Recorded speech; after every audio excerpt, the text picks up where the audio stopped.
In this video, I am trying to explain the problem with solution on cash flow statement. Problem number 5.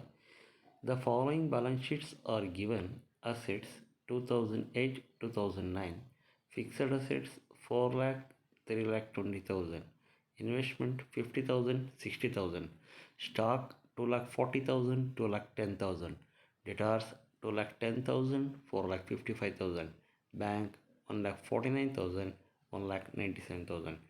Total 10 lakh 49,000 12 lakh 42,000.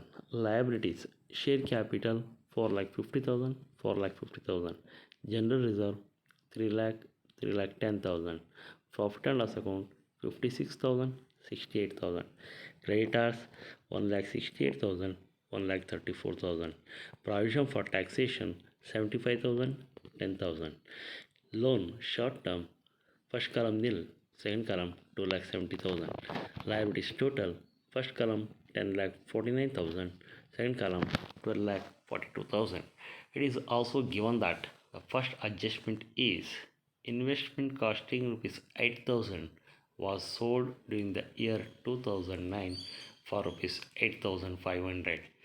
Number 2, provision for taxation made during the year was rupees 9,000. During the year 2009, a part of the fixed costing rupees 10,000 was sold for rupees 12,000. The profit was included on profit and loss account. Dividend paid during the year 2009 amounted to rupees 40,000. Prepare cash flow statement for the year as per accounting standard 3 by indirect method. ಈ ಪ್ರಾಬ್ಲಮ್ಗೆ ನಾವು cash flow ಸ್ಟೇಟ್ಮೆಂಟನ್ನು prepare ಮಾಡಬೇಕು. As usual first heading ತೊಗೊಳ್ತೀವಿ, cash flow statement for the year 2009. First column particulars, two amount column, first amount column inner column, second amount column outer column. First ನಾವು cash flow from operating activities ಮಾಡ್ತೀವಿ, ಅದನ್ನು heading ತೊಗೊಳ್ತೀವಿ. ಅಲ್ಲಿ first net profit within bracket difference between P and L account and P and L account, that is closing ಬ್ಯಾಲೆನ್ಸಿಂದ opening ಬ್ಯಾಲೆನ್ಸ್ನ less ಮಾಡ್ತೀವಿ. ಇದು already calculation ಮಾಡೋದು ಹೇಗೆ ಅಂತ ನಾನು ನಿಮಗೆ ಹೇಳ್ಕೊಟ್ಟಿದ್ದೀನಿ. ಸೊ ಈ ಕ್ಲೋಸಿಂಗ್ ಬ್ಯಾಲೆನ್ಸು ಬ್ಯಾಲೆನ್ಸ್ ಶೀಟ್ನ ಲಯಬಿಲಿಟಿ ಸೈಡಲ್ಲಿರುತ್ತೆ, ಓಪನಿಂಗ್ ಬ್ಯಾಲೆನ್ಸು ಪ್ರಾಬ್ಲಮ್ ಬ್ಯಾಲೆನ್ಸ್ ಶೀಟ್ನ ಲಯಬಿಲಿಟಿ ಸೈಡಲ್ಲಿದೆ. 68,000 56,000 ಕಳೆದರೆ ಎಷ್ಟು ಬರುತ್ತೆ? 12,000 ಬರುತ್ತೆ. ಸೊ ಈ 12,000ಗೆ add non cash and non operating items which have already been debited to P and L account.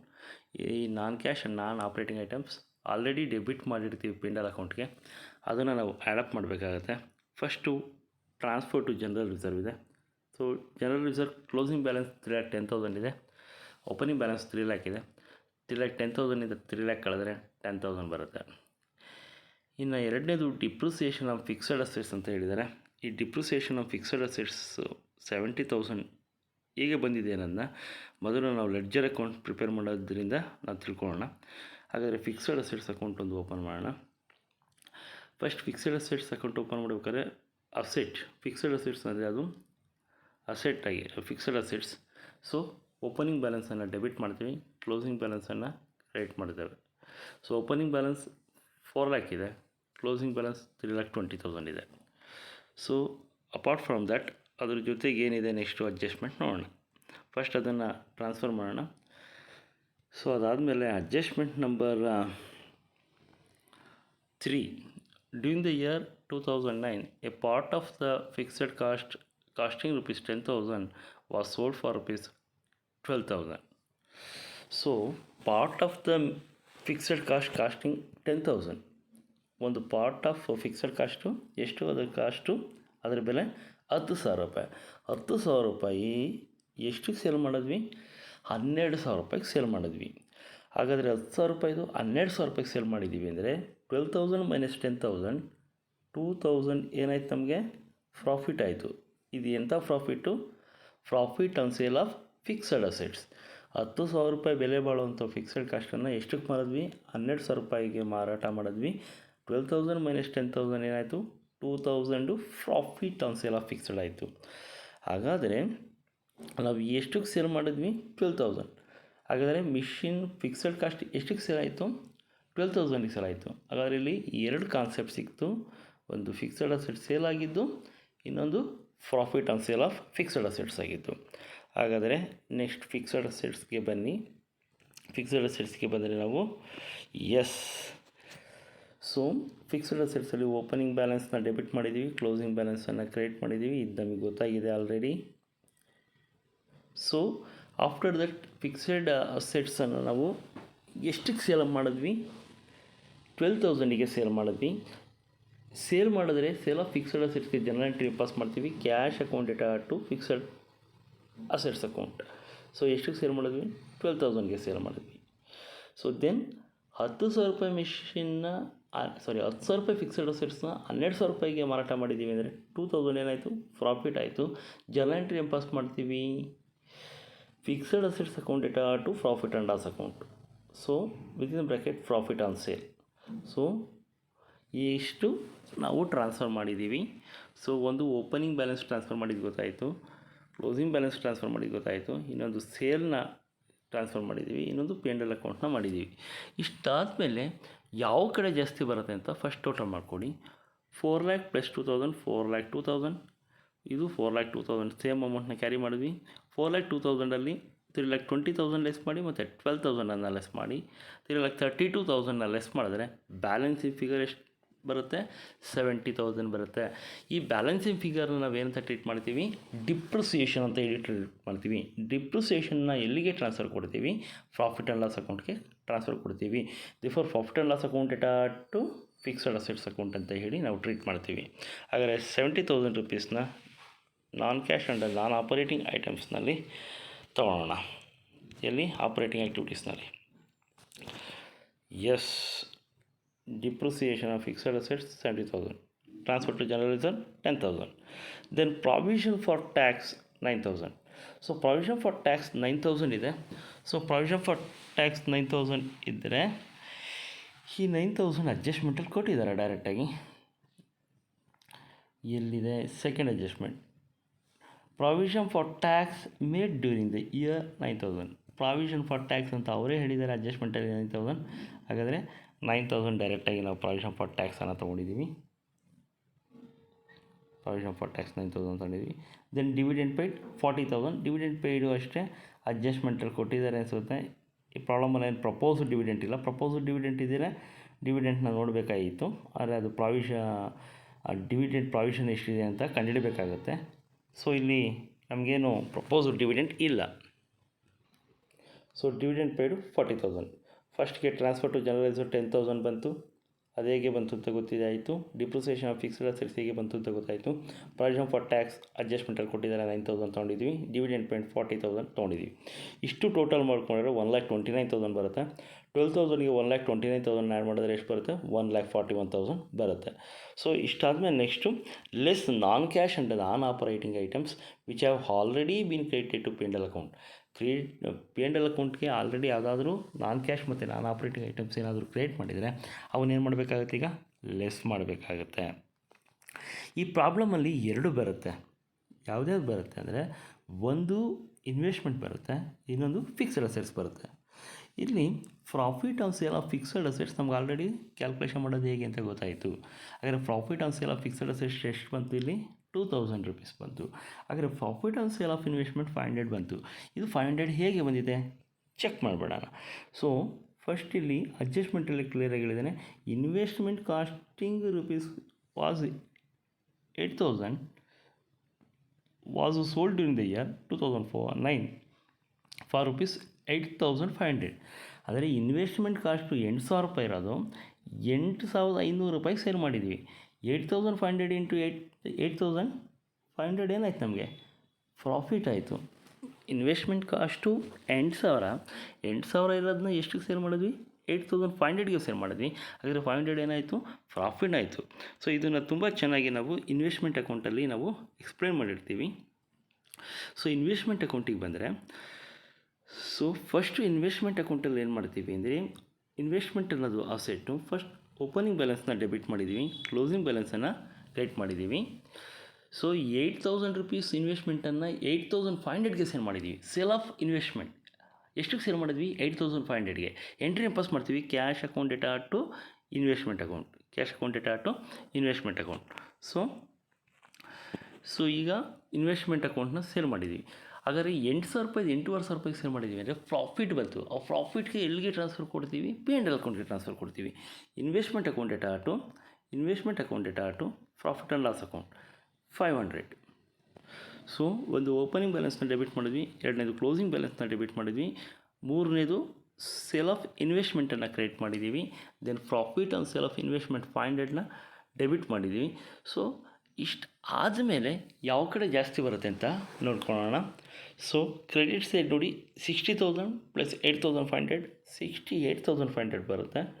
Debit side ಇವೆರಡೂ ಟೋಟಲ್ ಮಾಡಿಕೊಂಡ್ರೆ 50,500 ಬರುತ್ತೆ. 68,000ಅಲ್ಲಿ 50,500 ಕಳೆದ್ರೆ 18,000 ಬ್ಯಾಲೆನ್ಸಿಂಗ್ ಫಿಗರ್ ಬರುತ್ತೆ. ಈ 18,000 ಬ್ಯಾಲೆನ್ಸಿಂಗ್ ಫಿಗರ್ನ ನಾವೇನಂತ ಟ್ರೀಟ್ ಮಾಡ್ತೀವಿ? ಪರ್ಚೇಸ್ ಆಫ್ ಇನ್ವೆಸ್ಟ್ಮೆಂಟ್ ಅಂತ ಹೇಳಿ ಟ್ರೀಟ್ ಮಾಡ್ತೀವಿ. ಹಾಗಾದರೆ ಎಂಟ್ರಿ ಪಾಸ್ ಮಾಡ್ತೀವಿ investment account data to cash account ಅಂತ ಹೇಳಿ ಟ್ರೀಟ್ ಮಾಡ್ತೀವಿ. ಹಾಗಾದರೆ ಇನ್ವೆಸ್ಟ್ಮೆಂಟು ಪರ್ಚೇಸು ಆಗಿದೆ, ಸೇಲು ಆಗಿದೆ. ಸೊ ಫಿಕ್ಸಡ್ ಅಸೆಟ್ಸ್ ಏನಾಗಿದೆ? ಫಿಕ್ಸಡ್ ಅಸೆಟ್ಸು ಸೇಲ್ ಆಗಿದೆ, ಡಿಪ್ರಿಸಿಯೇಷನ್ ಆಗಿದೆ, ಮತ್ತು profit on sale of invest fixed assets ಆಗಿದೆ. ಸೊ ಇಷ್ಟಾದಮೇಲೆ ನೆಕ್ಸ್ಟು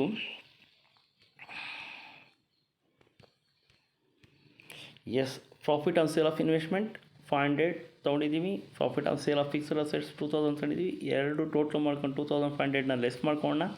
2,500ನ ಲೆಸ್ ಮಾಡಿಕೊಂಡ್ರೆ ಸೊ 1,41,000ಅಲ್ಲಿ 2,500 ಹೋದರೆ 1,38,500 ಬರುತ್ತೆ. ಇದನ್ನು ನಾವು operating profit before working capital changes ಅಂತ ಹೇಳಿ ಕರಿತೇವೆ.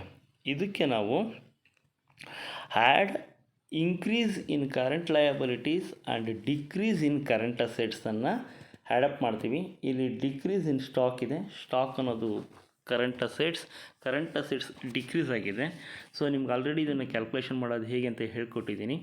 ಸೊ 2,40,000 ಇಂದ 2,10,000 ಲೆಸ್ ಮಾಡಿ 30,000 ಒಂದೇ ಇದೆ, ದೇರ್ಫೋರ್ ಔಟ್ರ್ ಕಾಲಮಿಗೆ ತೊಗೊಂಡಿದ್ದೀನಿ ನಾನು. ಸೊ ಈ ಸ್ಟಾಕ್ ಎಲ್ಲಿರುತ್ತೆ? ಪ್ರಾಬ್ಲಮ್ ಬ್ಯಾಲೆನ್ಸ್ ಶೀಟ್ನ ಅಸೆಟ್ ಸೈಡ್ ಇರುತ್ತೆ. ಸ್ಟಾಕು ಡಿಕ್ರೀಸ್ ಆಗಿರುತ್ತೆ. ಡಿಕ್ರೀಸ್ ಆಗಿದರೆ ಏನು ಮಾಡಬೇಕು? ಆ್ಯಡಪ್ ಮಾಡಬೇಕಾಗತ್ತೆ. 30,000ನ ಆ್ಯಡಪ್ ಮಾಡಿದ್ರೆ ಎಷ್ಟು ಬರುತ್ತೆ? 1,68,500 ಬರುತ್ತೆ. ಸೊ 1,68,500 ಬರುತ್ತೆ. ಇದರಿಂದ less decrease in current liability and increase in current ಅಸೆಟ್ಸ್ನ ಏನು ಮಾಡಬೇಕು? ನಾವು ಲೆಸ್ ಮಾಡಬೇಕು. ಇಲ್ಲಿ ಡಿಕ್ರೀಸ್ ಇನ್ ಕ್ರೆಡಿಟಾರ್ ಇದೆ. ಕ್ರೆಡಿಟಾರ್ ಅಂದರೆ ಕರೆಂಟ್ ಲಯಬಿಲಿಟಿ, ಇದು ಡಿಕ್ರೀಸ್ ಆಗಿದೆ. ಡಿಕ್ರೀಸ್ ಆಗಿದರೆ ಏನು ಮಾಡಬೇಕು? ನಾವು ಲೆಸ್ ಮಾಡಬೇಕು. 1,68,000ಇಂದ 1,34,000ನ ಲೆಸ್ ಮಾಡಿದ್ರೆ ಎಷ್ಟು ಬರುತ್ತೆ? 34,000 ಬರುತ್ತೆ. ಅದೇ ಥರ ಇನ್ನೊಂದು ಐಟಮ್ ಇದೆ, ಇನ್ಕ್ರೀಸ್ ಇನ್ ಡೆಟಾರ್ ಅಂದರೆ ಅದು ಕರೆಂಟ್ ಅಸೆಟ್ ಇನ್ಕ್ರೀಸ್ ಆದರೆ ಅದನ್ನೇನು ಮಾಡ್ಬೇಕು? ನಾವು ಲೆಸ್ ಮಾಡಬೇಕು. 4,55,000ಇಂದ 2,10,000ನ ಲೆಸ್ ಮಾಡಿದ್ರೆ 2,45,000 ಬರುತ್ತೆ. ಇದನ್ನೇನು ಮಾಡಬೇಕು? ಡಿಕ್ರೀಸ್ ಆಗಿದೆ ಎರಡು ಡಿಕ್ರೀಸ್ ಆಗಿದ್ದಾರೆ. ಎರಡು ಟೋಟಲ್ ಮಾಡ್ಕೊಳ್ಳಿ. 2,45,000 ಪ್ಲಸ್ 34,000 2,79,000 ಬರುತ್ತೆ. ಎರಡೂ ಏನಾಗಿದೆ? ಮೈನಸ್ ವ್ಯಾಲ್ಯೂ ಅಂದರೆ ಲೆಸ್ ಮಾಡಬೇಕು. 2,79,000ನ ಲೆಸ್ ಮಾಡಬೇಕು. ನಮಗೆ ಪಾಸಿಟಿವ್ ಇರೋದು 1,68,500. 1,68,500ಅಲ್ಲಿ 2,79,000 ಹೋದರೆ ನಮಗೆ ನೆಗೆಟಿವ್ ಬರ್ತಾ ಇದೆ. ಎಷ್ಟು ಬರ್ತಾ ಇದೆ? 1,10,500 ಬರ್ತಾ ಇದೆ. ಇದು ನೆಗೆಟಿವ್ ಬರ್ತಾ ಇದೆ ನಮಗೆ. 1,10,500 ಅನ್ನೋದು ನೆಗೆಟಿವ್ ಬರ್ತಾ ಇದೆ. ನೆಗೆಟಿವ್ ಅಂದರೆ ನಮ್ಮ ಕಡೆಯಿಂದ ಔಟ್ಫ್ಲೋ ಹೋಗ್ತಾ ಇದೆ. ಈ 1,10,500ಗೆ ಲೆಸ್ ಇನ್ಕಮ್ ಟ್ಯಾಕ್ಸ್ನ ಮಾಡ್ತೀವಿ. ಈ ಇನ್ಕಮ್ ಟ್ಯಾಕ್ಸ್ನ ಮಾಡ್ತೀವಿ ಅಂದರೆ ಅದು ನೆಗೆಟಿವ್ ಆಗುತ್ತೆ. ಇನ್ಕಮ್ ಟ್ಯಾಕ್ಸ್ ಎಷ್ಟು? 74,000ನ ನಾವು ಲೆಸ್ ಮಾಡಿದ್ರೆ ಇದು ಮೈನಸ್ ವ್ಯಾಲ್ಯೂ, ಇದು ಮೈನಸ್ ವ್ಯಾಲ್ಯೂ. ಎರಡು ಮೈನಸ್ ವ್ಯಾಲ್ಯೂನ ನಾವೇನು ಮಾಡ್ಕೊಬೇಕಾಗತ್ತೆ? ಟೋಟ್ಲು ಮಾಡ್ಕೊಬೇಕಾಗತ್ತೆ. ಎರಡು ಮೈನಸ್ ವ್ಯಾಲ್ಯೂ ಟೋಟ್ಲು ಮಾಡಿಕೊಂಡ್ರೆ ನಮಗೆ 1,84,500 ಬರುತ್ತೆ. 1,84,500 ಬರುತ್ತೆ. ಇದನ್ನೇನಂತ ಹೇಳ್ತೀವಿ? Cash outflow from operating activities ಅಂತ ಹೇಳಿ ಕರಿತೇವೆ. ಇಲ್ಲಿ ಇನ್ಕಮ್ ಟ್ಯಾಕ್ಸ್ 74,000 ಹೇಗೆ ಬಂತು ಅನ್ನೋದನ್ನು ನಾವು ತಿಳ್ಕೊಬೇಕಾಗತ್ತೆ.